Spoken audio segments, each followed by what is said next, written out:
Shemot, chapitre 17. Toute l'assemblée des enfants d'Israël partit du désert de Sin, selon les marches que Yahweh leur avait ordonnées. Ils campèrent à Réphidim, où il n'y avait pas d'eau à boire pour le peuple. Le peuple contesta avec Moshe, et ils lui dirent : « Donne-nous de l'eau à boire. » Et Moshe leur dit : « Pourquoi contestez-vous avec moi ? Pourquoi tentez-vous Yahweh ? » Le peuple eut donc soif dans ce lieu, faute d'eau. Et le peuple murmura contre Moshe. Il disait : « Pourquoi nous as-tu fait monter hors d'Égypte, pour nous faire mourir de soif, nous, nos enfants et nos troupeaux ? » Moshe cria à Yahweh en disant : « Que ferai-je à ce peuple ?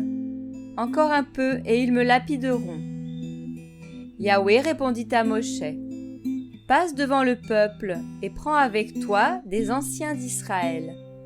Prends aussi dans ta main la verge avec laquelle tu as frappé le fleuve et viens. Voici, je vais me tenir là devant toi sur le rocher d'Horeb. Tu frapperas le rocher, il en sortira des eaux et le peuple en boira. » Moshe donc fit ainsi aux yeux des anciens d'Israël. Il appela ce lieu du nom de Massa et Mériba, à cause de la querelle des enfants d'Israël, et parce qu'ils avaient tenté Yahweh en disant : « Yahweh est-il au milieu de nous ou non ?» Alors Amalek vint et livra bataille contre Israël à Réphidim. Moshe dit à Yehoshua : « Choisis-nous des hommes et sors pour combattre contre Amalek.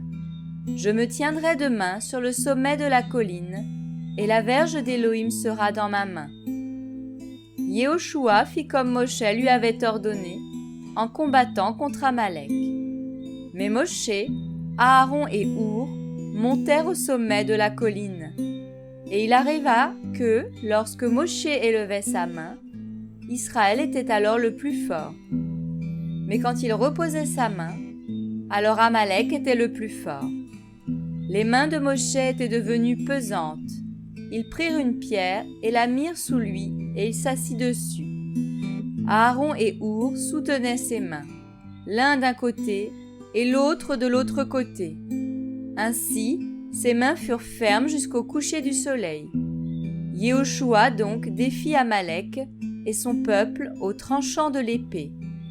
Yahweh dit à Moshe : « Écris cela dans un livre pour en garder le souvenir, et mets-le aux oreilles de Yehoshua, car j'effacerai la mémoire d'Amalek de dessous les cieux. » Moshe bâtit un autel et l'appela du nom de Yahweh Nissi.